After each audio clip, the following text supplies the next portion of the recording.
with the uncertainty, trying to think about what can I control and what can't I control, and control the things we can, but then try to, maybe plan for the things we can't control, but not get stuck in a rut ruminating on them. Are you working in research, trying to do the best science you can? Are you a team leader, a research assistant, postdoc, PhD student, or any other type of scientist? Are you looking for a place where you can sit, relax, and listen to inspiring people? Well, we have good news for you. You've just found what you're looking for. Hi everybody, my name is Renaud Pourpre. And I am Jonathan Weitzman. Welcome to the Lonely Pipette, helping scientists do better science.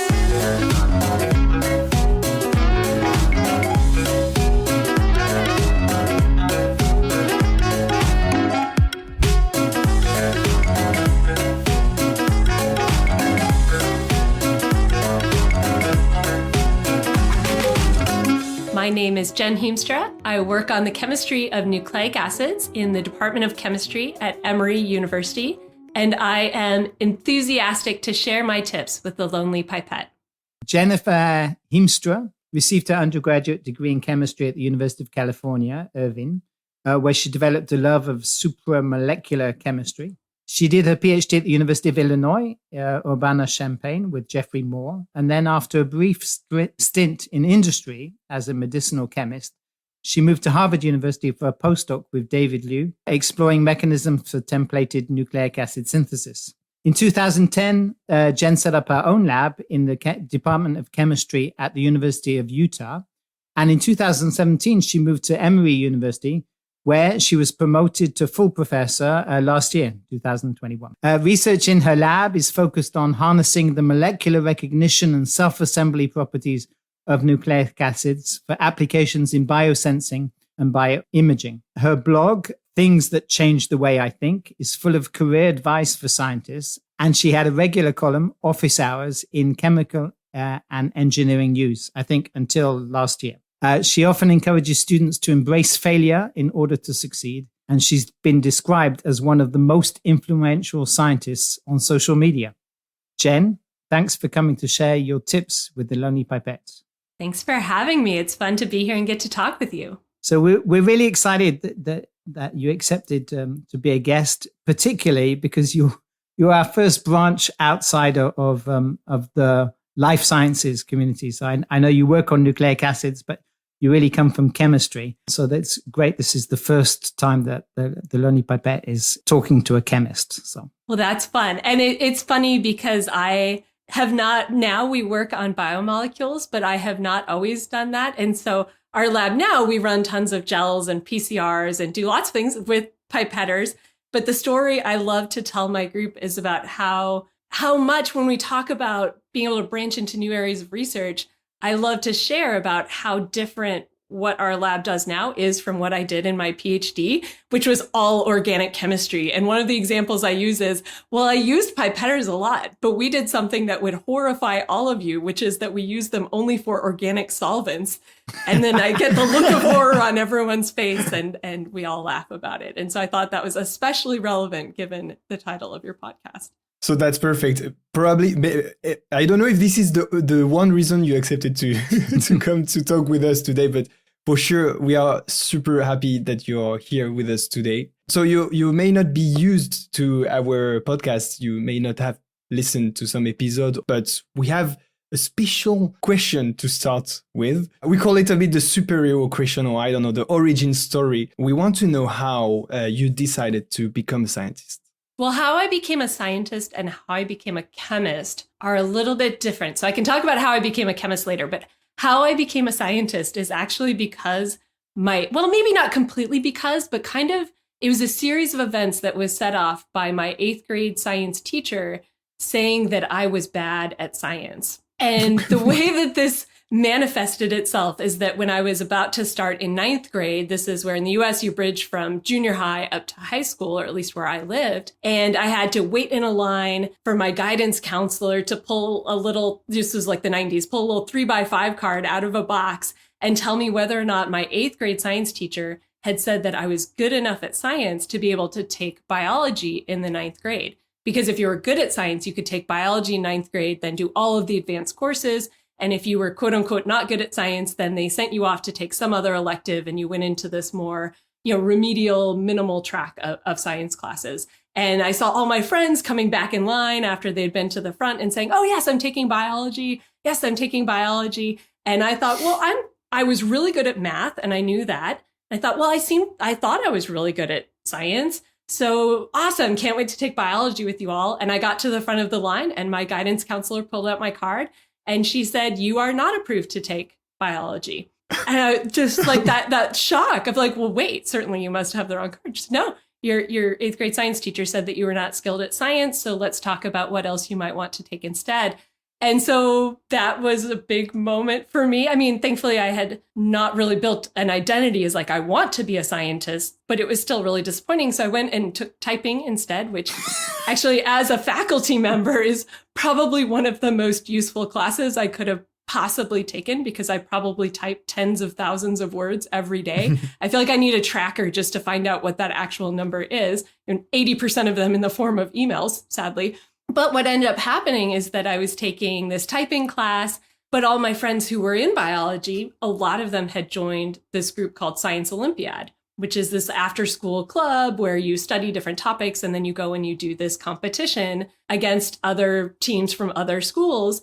And I wanted something to do after school so that I wouldn't go home. And they said, oh, you should do Science Olympiad. And I said, well, I'm not good at science, right? I'm not even taking biology. And they said, no, the coach is just really, really cool. Show up. She's amazing. Just come. You can just even hang out there if you don't want to do Science Olympiad. So I said, sure, that sounds great. And I showed up. The coach, Dr. Marcia Sprang, said, welcome to Science Olympiad. And I was like, I'm not good at science, not in biology. She said, that's okay. We have this geology event where you study rocks and nobody takes geology. So you are no better or worse off than anyone else. Go have fun. And I dove into it and I realized that I just absolutely loved it. And eventually she, partway through the year, once she realized how much I loved science and how much I was just, doing to study on my own for Science Olympiad, she said, well, wait, why are you not taking biology? And I said, oh, I wasn't approved to, I wasn't allowed to.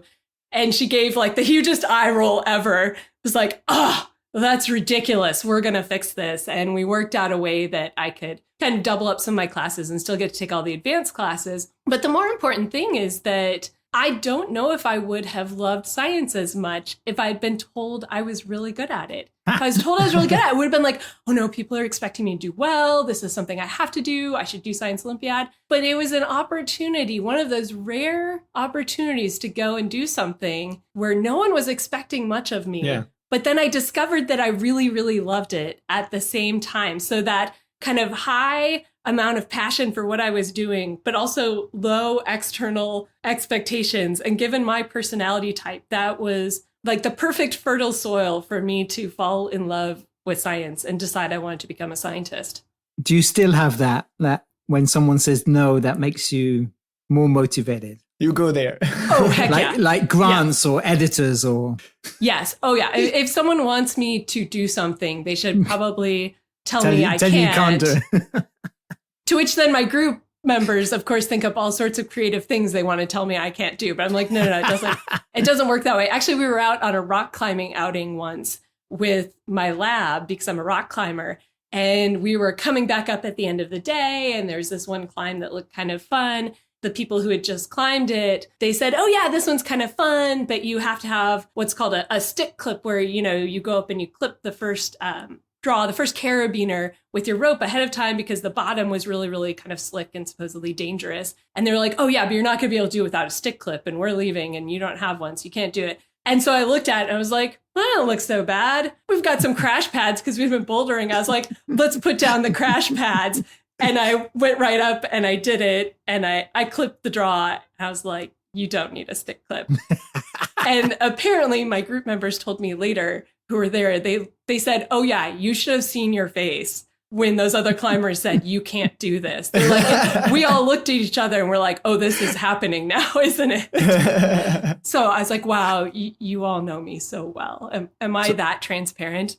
Yes. Yes, you are. So that's perfect. We start with a beautiful secret from how to make you go in a way or not. But yeah, and I was going to say, you said you wanted me to share something I've never shared on a podcast. I think you've already gotten me to share two things yes, that I have pipetted organic solvents with pipetters. So I'm now going to be shunned by any self-respecting molecular biologist, and also that rock climbing story. So if someone told you were good in science and you decided that you were not going to do science, what would you have become, do you think? That's a wonderful question. I don't know, rewinding back to high school, given what was in front of me right then, I probably would have gone into something based on math, because I did still love math. Actually, within chemistry, one of my favorite courses ever was quantum, which is this very math heavy course. And it's so far from what my lab does now. But it was because it was just all of this beautiful math, and you didn't have to think about some sort of physical reality behind it. You could just enjoy all of the math. So in high school, I probably would have gone into math or engineering. But now at this point in my career, with the different opportunities I've had, thinking, well, what other thing could I have been really happy doing? One of the things near the top of the list is actually architecture, because it's a lot of that same problem solving and design and working with other people. All of those things that I love about my job now really also play into at least some architecture jobs. So I've had the opportunity to be on a few building design committees now through universities I've worked at, and the architects that we work with on those building design committees, I look at what they do and think, oh, that would be really, really fun. Some of the really detailed stuff I would not enjoy, but a lot of the big design thinking and problem solving and working with other people, think, oh, I could be happy doing that. So you talk a lot about the doubts that scientists have. Are there times when you considered leaving science or leaving chemistry? Well, I will say that I actually spent all of graduate school thinking, it isn't so much that I thought about leaving, it's the academic path. It's that I thought I could never even be on that academic path. And so when I was an undergraduate working in a lab, all I knew is that, wow, this is this thing I really enjoy doing, coming in and doing research and problem solving and working with my hands and setting up reactions, and like, oh, the fun when you run a column and rotovap down the solution and it's this beautiful bright yellow crystalline solid and you get an NMR and the baseline is perfect. And of course that only happens like 5% of the time. It's like having, I play golf too. So it's like having your perfect golf round or having that perfect hole where you get a birdie. It's only every once in a while, but it's enough joy that it's kind of addictive. It's that dopamine rush that keeps you coming back through all the failures. I knew I loved that, but I thought I could never go to grad school. So when people started talking to me about grad school, I said, oh, goodness, I would never get in. And if I did, I would never make it through. And thankfully, people said, my undergraduate research advisor and the graduate students. People said to you, you cannot go to graduate school. And you said, okay, I'm going to go. Well, they told me a few things I could not go to do in graduate school. They heavily vetted my choices of advisors and research areas. And that I actually listened carefully to and was very glad that I did.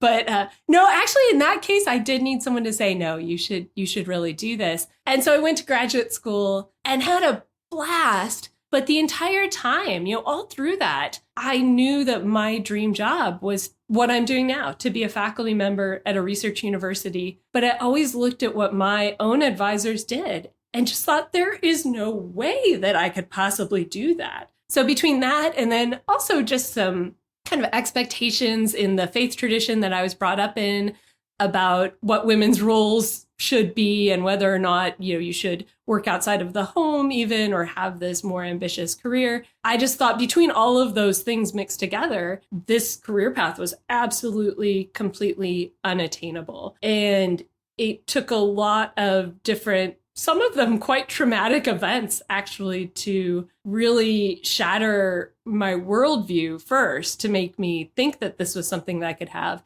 And then it took a lot of really phenomenal advice and support from my mentors to help me think that it could even be possible. But then after going through all of that and ending up in this job that I always, always wanted, it's a little bit, adversity in some ways, it's like a slingshot sometimes that it stretches you and stretches you and stretches you.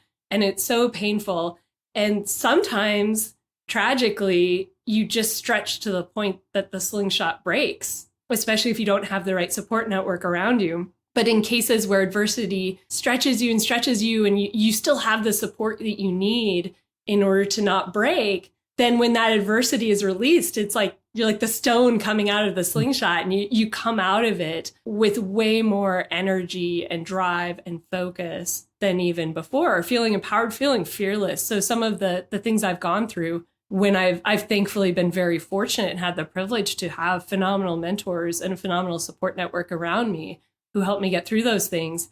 And then as I've come out of those, you just feel so fearless and empowered. Yeah, solid. And focused. And so I think, for 10 years thinking that this career path was unattainable and trying to think, what else do I want to do? Well, what else do I want to do? Well, I can't have this. So what else do I want to do? And then finally, somehow actually landing the job, actually through a very stressful job hunt. And for a while thinking I wouldn't have a job, and then getting actually the job of my dreams. It was like, all right, I never thought I could be here. I'm probably going to have to work harder than I've ever worked just to be average, or just to even have some minuscule shot at getting tenure, because I'm starting out behind of everyone. But whatever, I'm just going to go for it. So you give a lot of credit to your mentors. I know you speak with a lot of respect of the mentors that you've had. What are the mentoring practices that you use in your own lab that you learned from your mentors?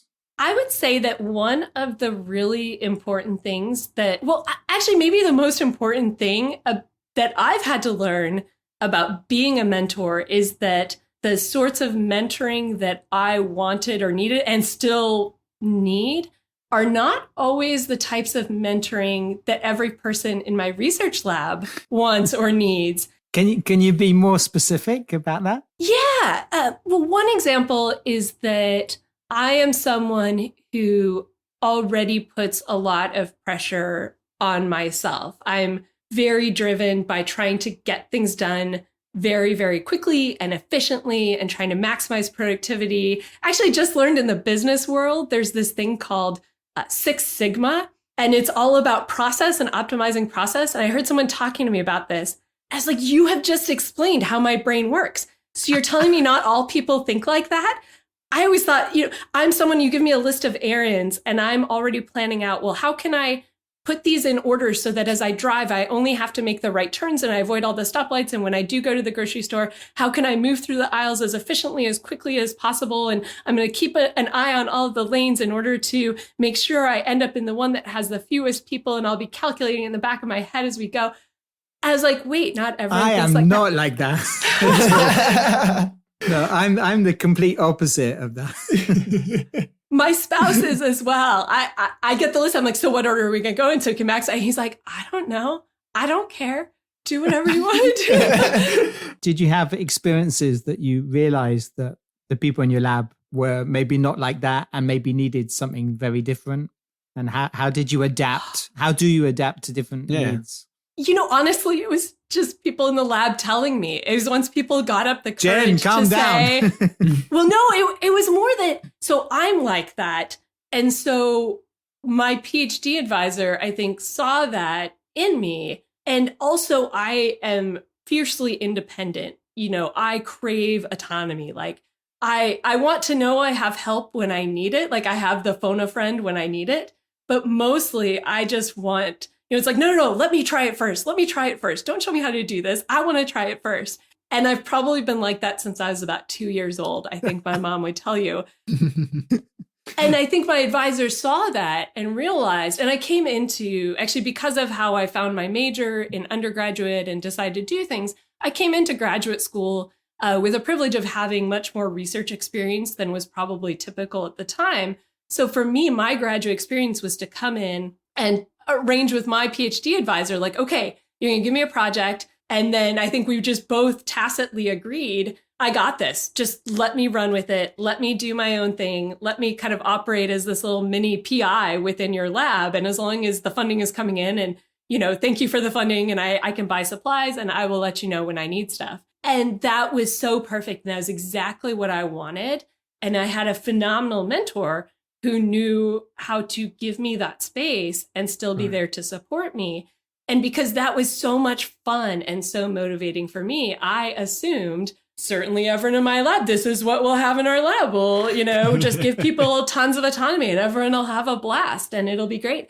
And that certainly worked well for some people. But then other people finally said, some more guidance would actually be good. Or some people have just come to me and said, when I have a deadline, when I'm working on a manuscript, it's really helpful if you check in with me every week and say, did you accomplish your goals on writing this week? Did you achieve their goals? They're like, I want that accountability. I work better when I have that accountability. And I'm thinking in my head, like, what you're describing is my worst nightmare. I would be miserable working under those conditions. But if that's what works for you, let's do that. Yeah. Did you respond well? Did you hear that cry for a different type of mentoring? I did actually, because I had already seen it in a smaller way. Probably there's all of these different dimensions, right, to our personalities, infinite number of dimensions. And one of the ones that you see really quickly, I think, as a mentor or lab supervisor is just realizing that dial of the amount of kind of pressure or motivation that people want. Some people are driving themselves so hard already. Your job is to just pull that pressure off, to say, like, don't worry about it. Miss that deadline. Okay. Go home, relax. But then again, other people want that, if I'm not in by this time in the morning, I want you to send me an email and be like, where were you? Because I want to know that I have that accountability. So I think I saw that pretty early on, that I saw, my job as an advisor is that there's this really nice middle amount of pressure where it's enough to motivate you, but it's not harming you. It makes the work fun. It gets you into that zone. And my job is to adjust and be kind of the dial that helps each person hit that middle road. Yeah. So I had started to realize that. And so then once people started saying, no, we want to have more meetings with you where we have to show our goals and show our progress, I think I was really open to it by then, because I had started to realize, and I had actually started to ask, like, what would help everyone achieve their goals? What would help you achieve your goals? What could I do to help you be your best? That's so great. This vision of keeping this balance between taking out the pressure and putting a bit more of pressure in the system. So now there is also something that we really love to hear is what do you consider as bad mentoring advice that you had heard or you had from others? I would say that maybe some bad advice I got. I think often the bad advice is when someone is trying. I'm sure I've given lots of, as I'm saying this, I'm realizing I have given tons of bad mentoring advice in exactly the format I'm about to say. And that is telling someone else, here, do this thing, but really it's something that's worked for me, not necessarily something that's going to work for them. That we're reflecting our own personalities and preferences and perspectives on the world in the advice that we give to someone else. Actually, an example of advice that was kind of the same advice, but in a really not great way and in a really great way that I received is that early in my career, I also have a very short attention span and I like to do lots of things. And that's partly my personality, but it's also partly because for so long I thought I could never have this job. I thought I couldn't do any of the things. Mm-hmm. And now that I have it, I'm like, I want to do all of the things now, right? But you also have to get tenure. And so early in my career, I think some of my more senior colleagues recognized that I was on this path. I was getting involved in all of these things. And that while that was great, some of those, well, maybe some of them thought it was great and some didn't, but that this could potentially interfere with me getting the things done that I needed in order to get tenure. And I think the really unhelpful way that came out is someone told me, you just need to focus. You need to do less things. You need to get rid of some of these things. You need to choose one research area, or you need to do less on the education side or on the service side. This is just what you need to do. Whereas, because then that's just like, well, no, do you think I think I actually looked at them and said, do you think I don't have the energy it takes to do all of that and do what I need to get tenure? I probably said it nicer than that, but I essentially said that. And then I think they probably never gave me advice again, which is probably my loss. But then one of my other colleagues, I think this was the really, really helpful way that they came and told me this, is to say, hey, I see all of these things you're doing, and I actually think that's outstanding. What you're doing is really great. However, you also need to realize that, all of these things over here are probably not going to necessarily, they're really cool, but they're probably not going to help you for tenure, or they're not going to make up for shortfalls in these other areas. And so it's great you want to do all of this, but I want you to get tenure and keep being here and being my colleague. So just make sure it's not getting in the way of all of these other things that are really, really essential. And that was perfect because they just laid out the situation for me, but then still gave me the freedom to choose what I wanted to do. Because it turns out, right, I'm a big intrinsic motivation person. So if you let me have that extra 5 to 10 hours a week, that's stuff I don't have to do, but just 100% because I want to do it, then that helps me be even more focused and even more productive in the things that I have to do. For what I understand, it looks like it's not about the numbers of stuff you're doing inside, outside, or whatever. It's maybe about more having this capacity of prioritizing depending when you are at your stage. I mean, doing prioritization, probably is not something that is always like one phase, but it can evolve through time. And so you can keep all what you like to do. It's just that sometimes you push more on one side without losing the other one. And sometimes you can inverse. Yeah, you heard it when you said you get a list and the first thing you do is you're putting them in order, right? Yeah. I think the only thing I'm good at is when I get a list is deciding which things are at the bottom. And I'm quite good at too. Those are the things I'm not going to do today. But I think a lot of academics find it hard to, we're asked to do so many things. It's very hard to work out where your priorities are. Yeah, the prioritization is difficult. And I think, as Renaud said, it's always changing as well.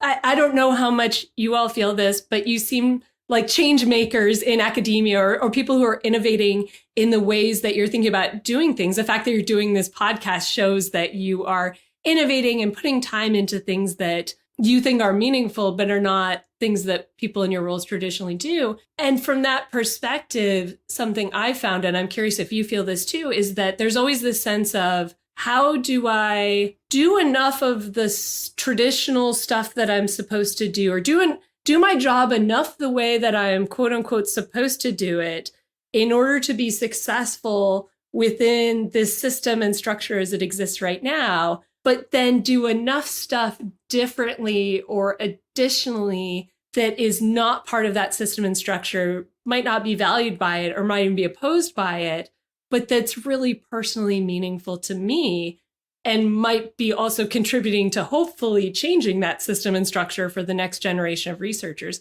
I don't know. Do you feel that as well? All the time. But I do think that it probably, a lot of it depends on where you are in your career. Right? So you now have tenure at a major university.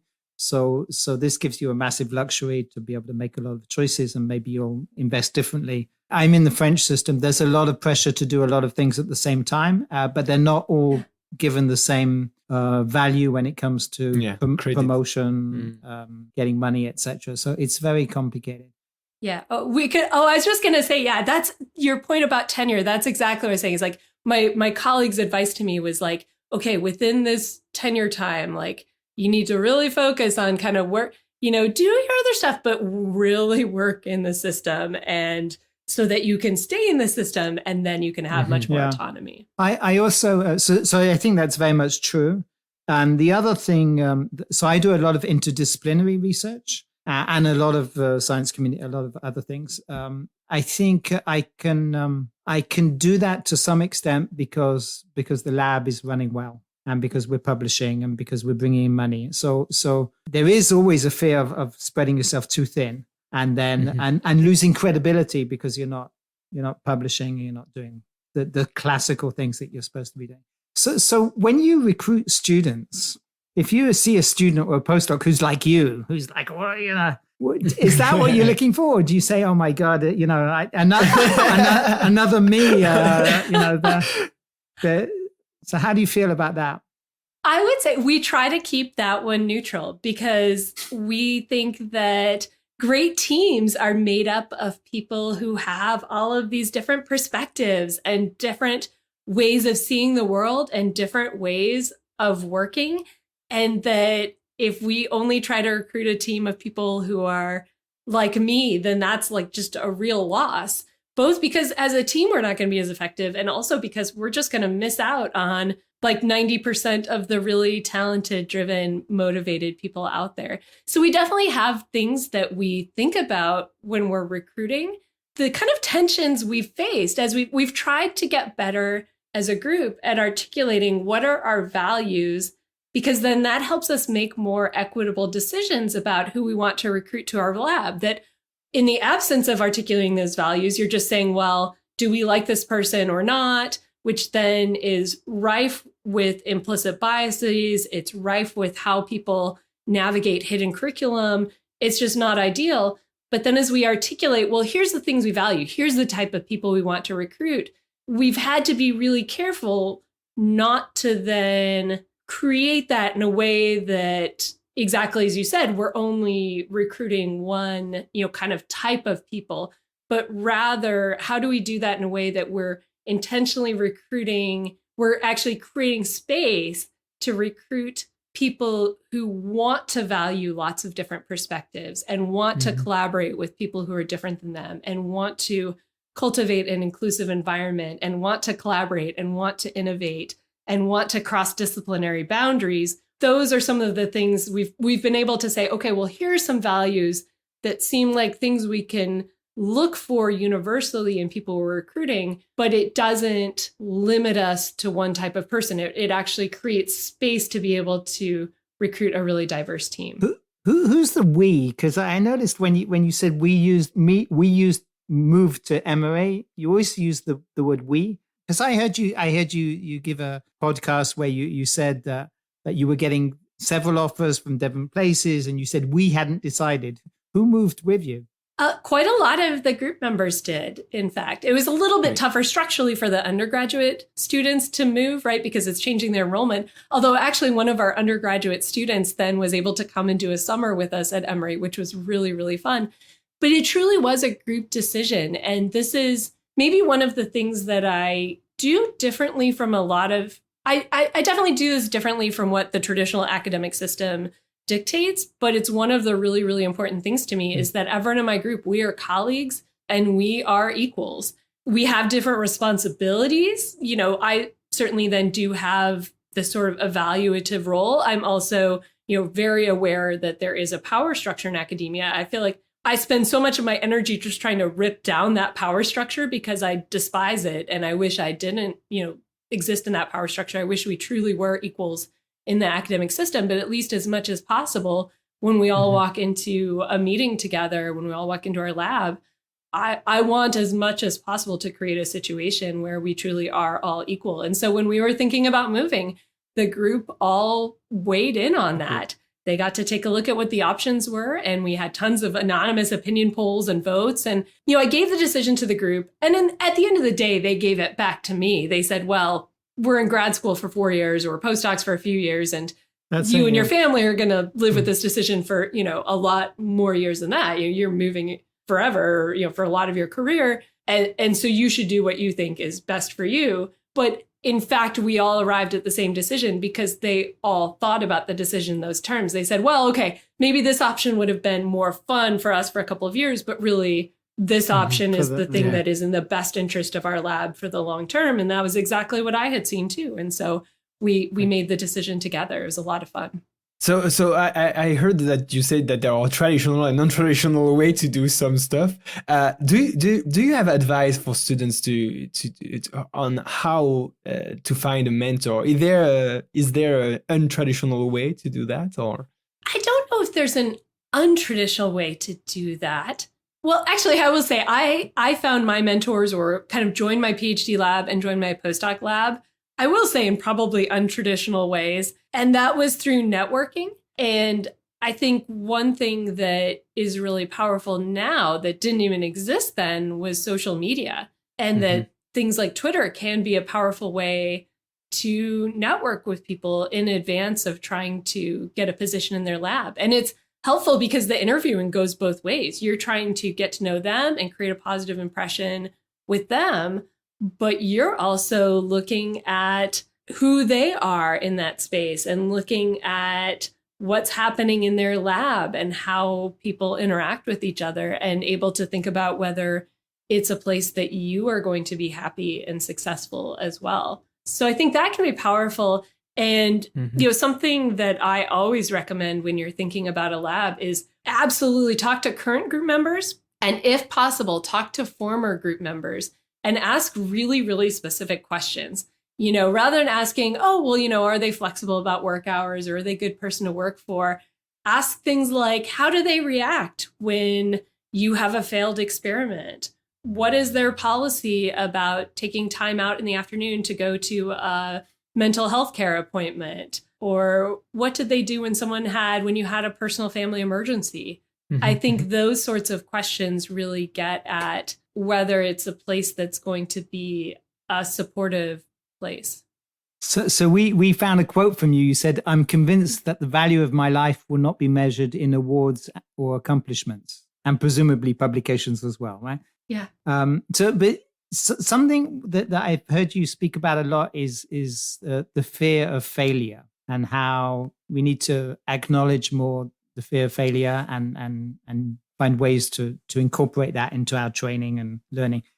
Why is that so important for a scientist? And more importantly, how can we prepare students for that? Well, why it's important for us as scientists is because we fail a lot, right?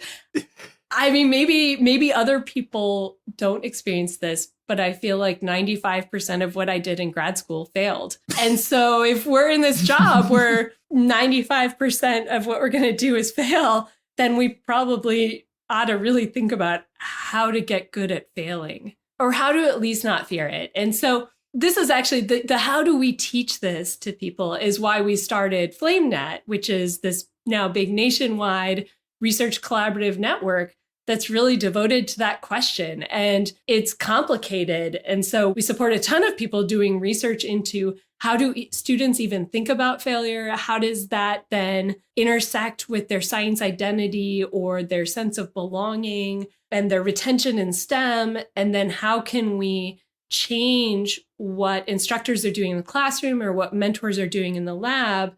How can we come in and do that better in order to help students learn how to overcome fear of failure? But the thing that we've really, as we've thought through this more, one of the things that's come into focus is to really acknowledge that failure is unavoidable, but failure isn't like a good thing. When we say we need to embrace failure, it isn't like, I'm going to go fail on purpose because failure is just so awesome and I want to experience it. Failure is bad. Like, failure stinks. It's painful. Every once in a while, I have a few of these. Failure will push you down a path that ends up being even better. But most of the time, failure is just this speed bump or roadblock or whatever. It's a bad thing.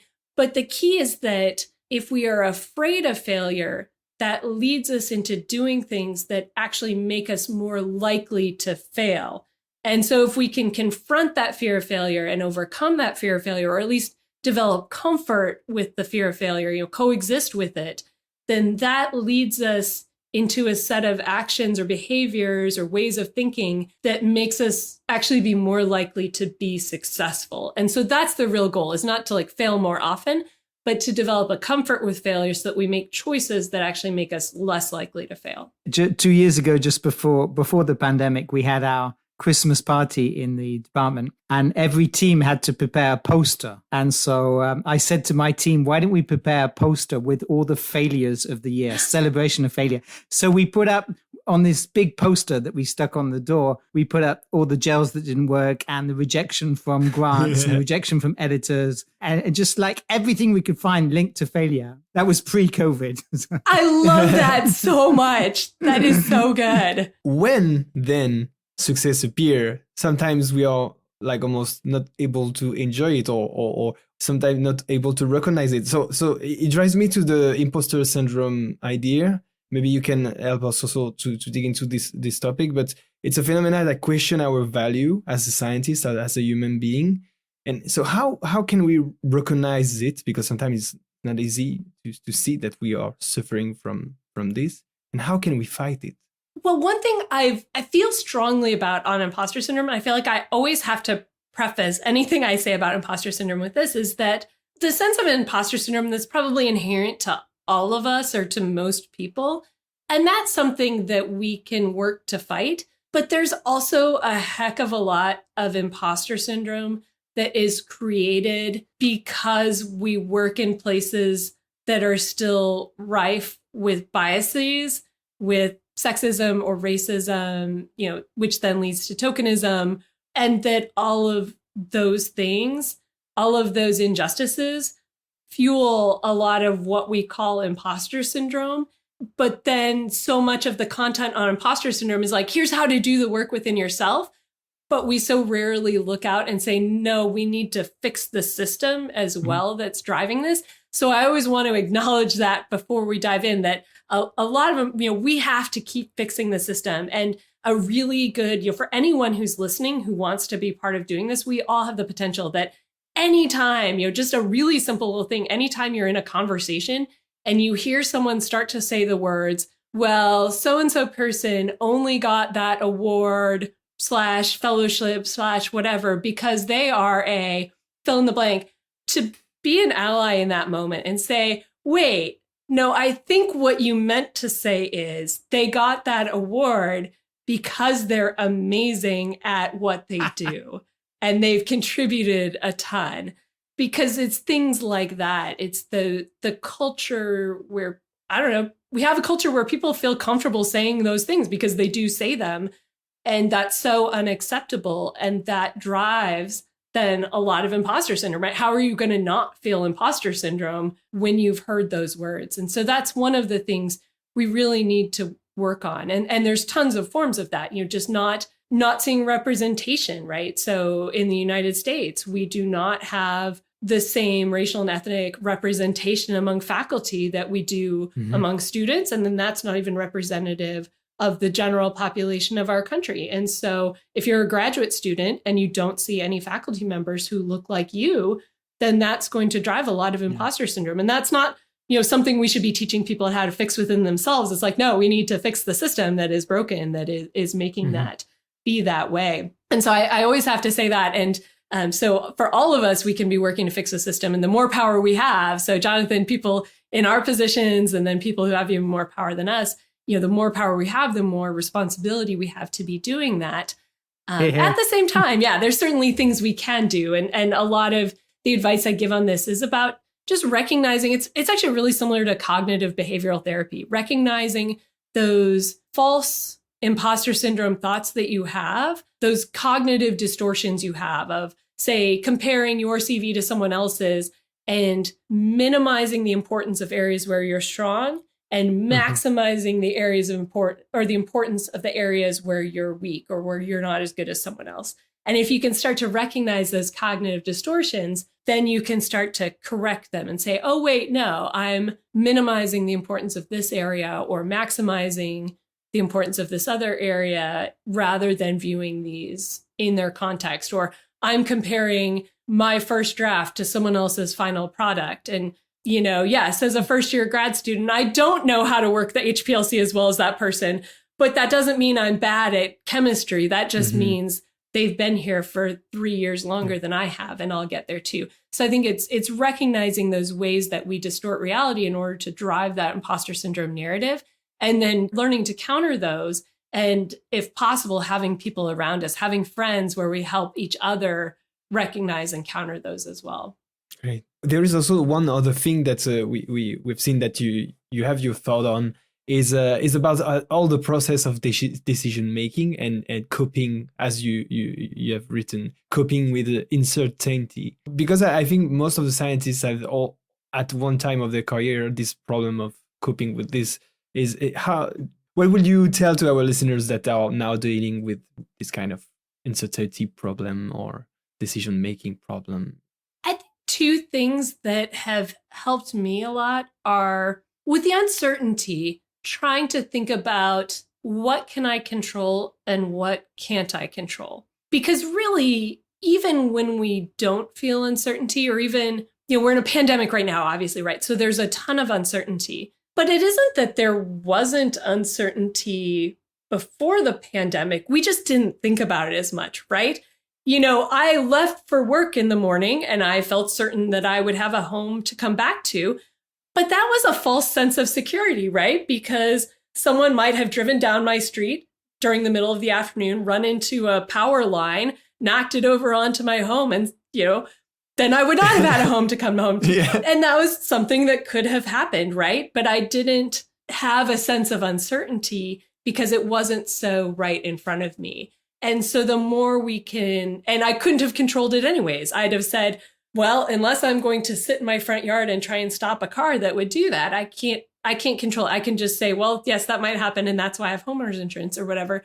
And I think the equivalent right now is saying, well, there's a lot of uncertainty. What things can I control and what things can't I control? And control the things we can, but then try to, maybe plan for the things we can't control, but not get stuck in a rut ruminating on them. So like, what can I control? Well, I can control the fact that I'm working from home today. I can control the fact that Omicron is spiking in the United States. So we moved our group meetings to virtual for today and tomorrow. Those are things we can control. Can I control whether there's going to be another variant that comes after this one? No, I absolutely cannot. I can say, well, okay, I'm going to think about what that might mean for my lab. I'm going to think about what we might do if that happens and have some sort of a plan. But if I get stuck ruminating over, well, what will life look like in March or April? That's just going to cause a lot of stress that's unnecessary and keep me from being able to show up and be my best for the people in my group right now. Yeah, and if I can add it to it, because I feel I resonate with what you say, because sometimes I feel that my brain is a bit stupid and is stuck into one thing that I cannot control because I want those things to be too perfect. But we had our first guest of the season 1 that said enough is good enough. So now I'm trying to improve, but it feels like you're putting so much energy sometimes in a task that is not going to move anything. So you just, for what I hear, you just try to recognize it and say, okay, it's okay, move on, do something else. One thing we can control is that we're going to take a break. Good, that works. We're just going to take a break, have a stretch, and then we'll be back after the break. We're going to talk less about the lab and a little bit more about you. Hey folks, don't run away. You're listening to The Lonely Pipette with Renaud Pourpre and Jonathan Weissman, where our goal is to help scientists do better science. If you're enjoying the show and you want to learn more, you can follow us on Twitter at Lonely Pipette, and please share the podcast with your friends. If you don't want to miss any of our future episodes, you can subscribe to our mailing list and join our community. Click on the subscription link on our Twitter account. It's as simple as that. Take a few moments to get more tips from the Lonely Pipette. Welcome back to the part 2 of this episode with Jen that is with us today. It's a pleasure. We spent almost 1 hour. I don't know if it will be 1 hour until now, but it's almost 1 hour we are recording this episode. We could go forever, but we need to move to the next topic. So for this second part, we will just jump more into who is Jen Heemstra. Is there one thing that you cannot miss in the morning? Coffee. I've actually accidentally done the experiment to realize it's partly psychological and partly physical, but it just is that thing that kind of wakes me up. And I love sitting on the couch and sipping my coffee and going through my emails or starting to work. But I went recently on a little trip with my 2 kids for an outdoor climbing competition. And we bought a bunch of groceries to take for our trip because we had a little kitchen. On the first day, we're at climbing, and I'm thinking, gosh, I've got kind of a headache. I woke up, had my coffee. Everything was great. You probably know where this is going. thinking, wow, I'm feeling kind of tired. It's like, I must just be relaxing or it's sunny out or whatever.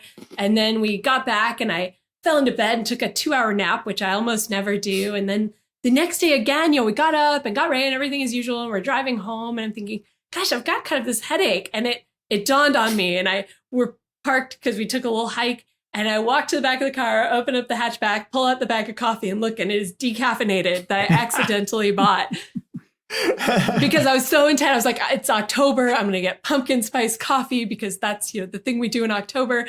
And I had accidentally bought decaf. So the first thing of the morning, I've done the control experiment, the double blind placebo, the initial sitting on the couch, drinking the coffee and thinking, I feel so awake now. That is 100% placebo related to caffeine.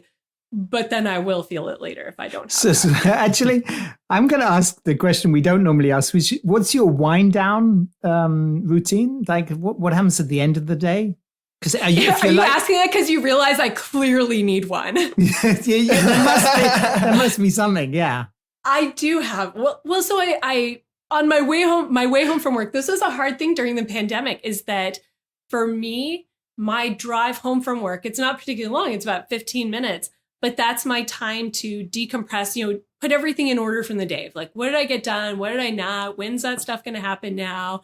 What did I do well? What did I mess up? What did I learn from that? How am I going to do better next time? And then I get home and I might answer a few emails or things like that, or talk to my spouse about work because we work in the same place. But for the most part, I'm not trying to do anything anymore. The to-do list is shut off till tomorrow unless there's a really big deadline. And then, we have a meal with our family, and then either with our kids or just my spouse and I will watch a little bit of TV. And then the thing and all of that is kind of a wind down, but actually my secret self-care, my secret favorite self-care thing is to, after everyone has gone to bed, to sit on the couch by myself in the dark with a drink and just enjoy the silence. And I need that. How long is that? Yeah, what's the minimum time you need? Depends on how much the day has wound me up, how much time I need to wind down, or depending on how tired I am or how late it is. That's great. So that's just you in the dark. Yeah. If I let myself, I could sit there for hours and just enjoy. But then I start thinking, oh, I'm going to regret this tomorrow. I really need to be responsible and go to bed now. Usually, 15, 20 minutes or so. Wow, that's great. So in the last couple of years, what's a belief or a behavior or a habit that's changed your life? I'll actually go with two things, and I'll say they're super boring little things. And I tell my lab members that the simultaneously most encouraging and depressing thing of midlife, being in my 40s, is realizing that so much of success and happiness and fulfillment comes down to habits. It's like, it's depressing because you're like, well, wait, that's like the secret of life is just all of these little tiny boring things that we do every single day. For real. That's it. But you can do something about it. Exactly. That's what's so encouraging about it is like, oh, but then we control a lot of that. And obviously, that's not the whole secret to everything. But two things that have been really big for me are that I gave myself a personal retreat a few years back to think about my goals and where I wanted to be and where I was and where I was going. And one of the activities I did for myself during that was I set all of these goals and where I want to be in 5-10 years. And then the last one, inspired by something one of my friends and mentors had said to me, was, well, who do I have to become in order to be able to do these things? And I realized that there were 4 areas where I needed to consistently challenge myself to grow in certain ways and to show up and be in certain ways in every interaction that I have.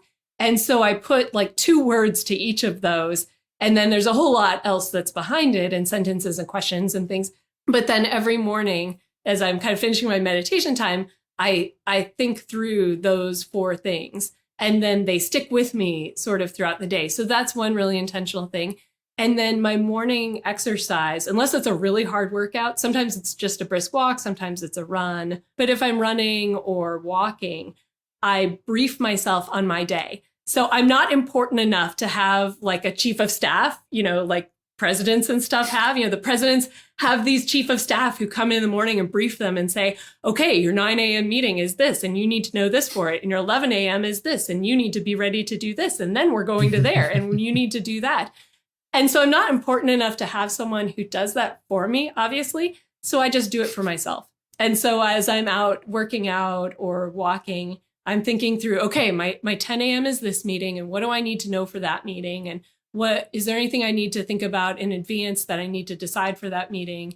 And then, okay, at 11 a.m., I'm going to do the Lonely Pipette podcast. And so I need to think about this and just have fun and be yourself and be prepared for that. And then, okay, after that, I'm going to go to my subgroup. And so, oh yeah, I need to look through all the slides in advance. And here's how I need to be ready to show up to support everyone in that subgroup, especially right now during COVID.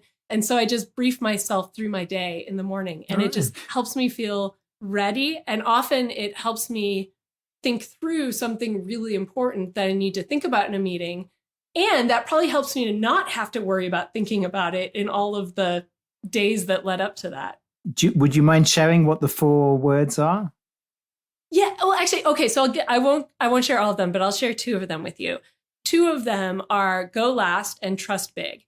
And so go last, that's as a leader, right? My job is to put myself last in line and not to not do self-care. In fact, self-care is so important. Self-care is critical as the foundation that allows me to then show up in this way. But that if I do all of my self-care, like that morning walk and my evening on the couch, then I can, every meeting I come into or every interaction I come into, the question behind that is, can I make someone else's day better? Or can I show support for someone? Or can I improve academic culture? How can I do something positive in this space? Maybe there are a few times that I don't show up and do that, but for the most part, especially like with my lab, walking into a subgroup, how can I show up as a supportive mentor who's going to help each person be their best, who's going to encourage people when they need it, who's going to help each person believe in what's capable, who's going to give solid, sound, scientific advice.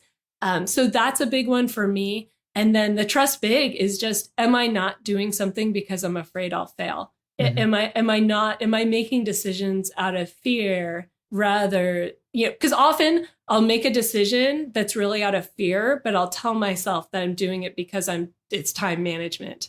But you're so successful and so articulate. What's your fears? Oh my gosh, all of them. I'm halfway through writing a book and I'm still afraid of writing a book.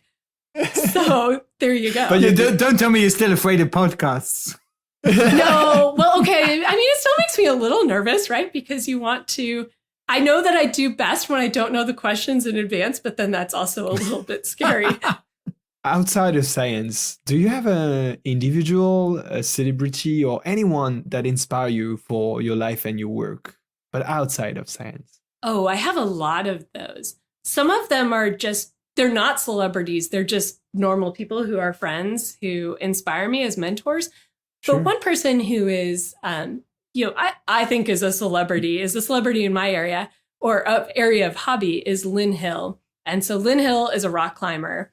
She is still awesome now, but really the peak of her athletic career was, when I was getting into rock climbing. And then for many years after that, now she's this amazing coach and mentor and still really, better climbing. She can climb stuff that 99% of people will never be able to do. So what inspires you? That her technical skills or something else? So, yeah, sorry, I just went on and on about who Lynn Hill is.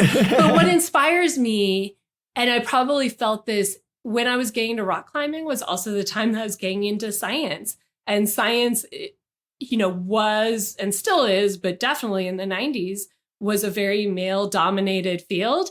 And she was in rock climbing in this very, very male-dominated environment.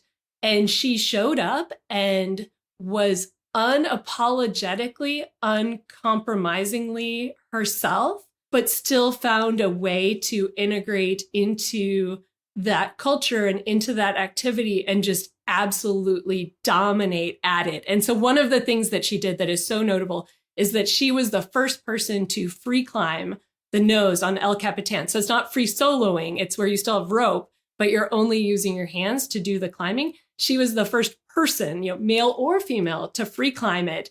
And this was this, holy grail, this big, big, big goal that climbers had always thought was impossible. And then when she came down, or at the very end of it, what she said is, "It goes, boys."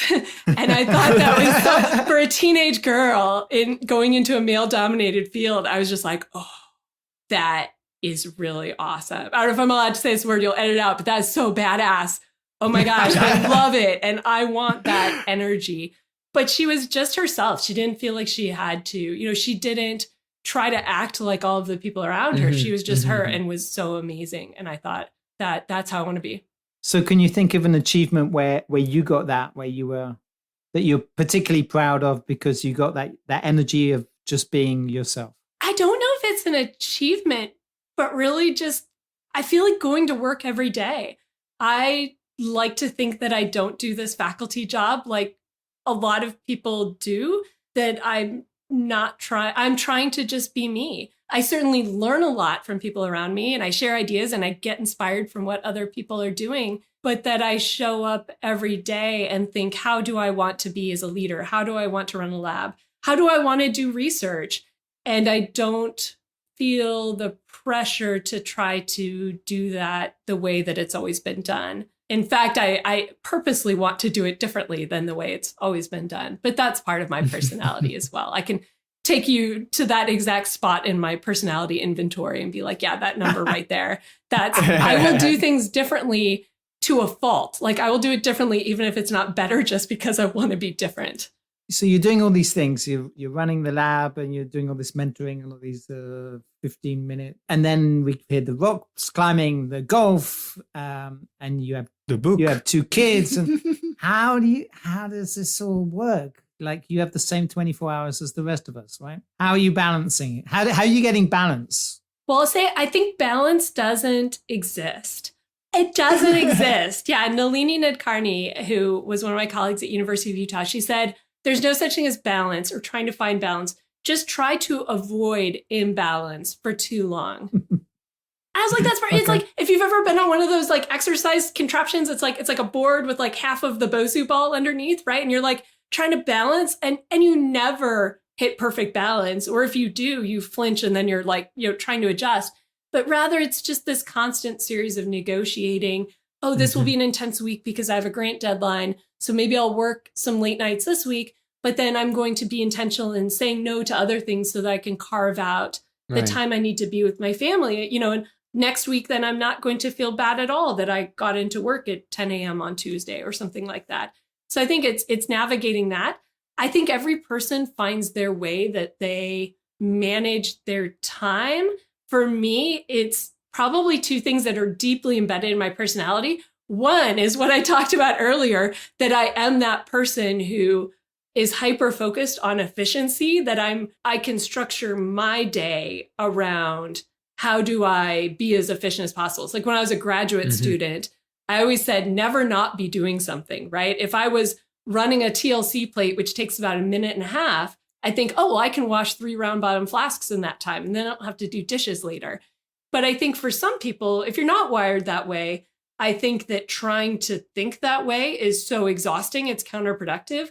But because that just, for me, it's a fun game. It's like playing Sudoku. It's like my version of Sudoku of like, okay, what is the way that I can arrange all of these tasks to fit them into, it isn't about saving the 5 minutes. It's about the challenge of, can I problem solve? It's really a problem solving challenge. And the other thing is I've learned to let go of perfection. We had a kid before I even started my faculty career, which is something that was not typical at the time. So I just never had that option to say, I'm just going to work as many hours as I want. That, some people might have. And it just forced me to say, oh, yeah, so no, well, it's 5 o'clock. I've got to pick up my kid from daycare. So this manuscript is as good as it's going to get. Like, it's good enough. And I'm going to submit it, or this grant, and I'm just going to let go. I used to be a perfectionist, and this job has fundamentally kind of like rewired my personality to let go of that perfectionism. But then if I can turn it into, oh, but I can get more done, then that's the little, neurological, I'm sure, chemical reward for myself there. Could you identify an apparent failure which set you up for later success? Oh, yes. I almost didn't get tenure. And that was the worst failure. That day was the worst failure I've ever felt. It was actually the worst day of my life because, and I've had some bad days, losing my dad, losing my best friend, but that was the worst day of my life because I felt like I had messed up. It was my fault. And now I had wrecked things for my lab, for my family, for all the people I care about the most in the world. And it was my fault. And having to sit in that was really, really hard. When I initially found out, I thought, okay, well, maybe I'm going to have to find a new job or do something differently. But it was actually my group. This fundamentally changed the way we do things in our lab because I was already someone who thought, okay, we're a team. We're all in it together. Let's try to be as egalitarian as possible, within the structure of academia. But then when I went and told my group, I called my husband and then I went and told my group and people had some choice words, but then they said, okay, we are all in this together. We know that we have this great research program and you're going to get tenure somewhere, whether it's here or somewhere else, because it just wasn't clear whether or not it was not a great vote. So it wasn't clear whether it would work out or not. And they said, as long as we get to keep doing this research and we get to keep staying together as our lab, we'll just go wherever you go. And I was like, alrighty, that's what we're doing. Yes.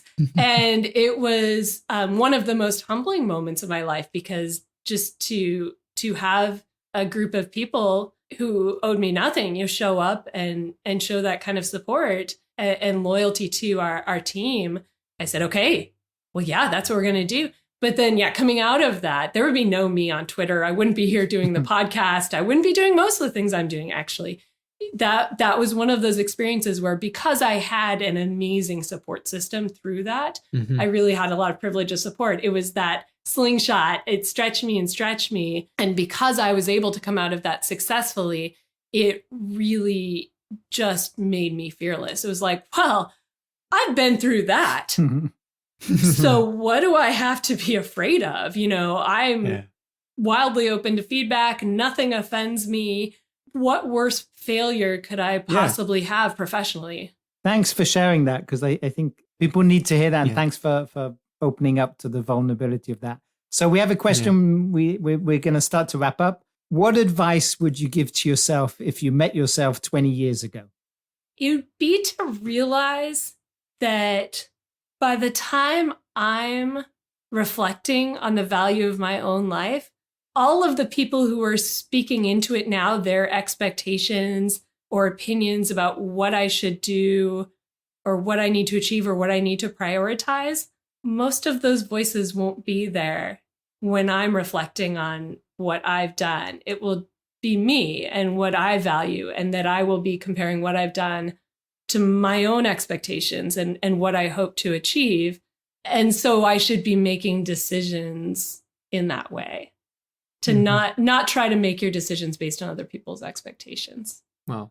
Yeah, that's super great. Thanks so much for opening up like this with us and sharing all those nice words and thoughts that you have. So we need to finally end the podcast now, but we need Part one. 2 other questions. Let's so see you next week for part 2. No, we need 2 other things from you. Is where can people find out more about you? So you can find out about our lab at heemstralab.com. And actually from there are links to all of our social media accounts, but our lab account is at Heemstra Lab, and I'm at Jen Heemstra. On Twitter. On Twitter. Is there anything else that you would like to add? Like, the floor is yours to close the podcast. I will just say that if your goal was to get me to talk about things I don't normally talk about on podcasts, you have been wildly successful. So congratulations. Yes. Cheers. This has been a lot of fun. Thank you so much for having me. You're the first time I know you work on nucleic acids, but you're first time we stepped beyond our comfort zone in biology. And no, thank you very much for coming. So that's it for this episode. Thank you for joining us at the Lonely Pipette. We hope that you learnt something new, that something resonated with your own experiences, or that you just enjoyed the science. Let us know your thoughts on Twitter at Lonely Pipette, and please share it with your friends in the lab. If you want to join our community, you can subscribe to the Lonely Pipette mailing list or mail us by following the link available on our Twitter profile. You will receive the next episodes directly in your mailbox. How cool is that? Stay tuned for the next show, and remember, you might feel like a lonely pipette, but it doesn't mean you're alone. Tips from the Lonely Pipette can help you to do better science. À bientôt! A bientôt!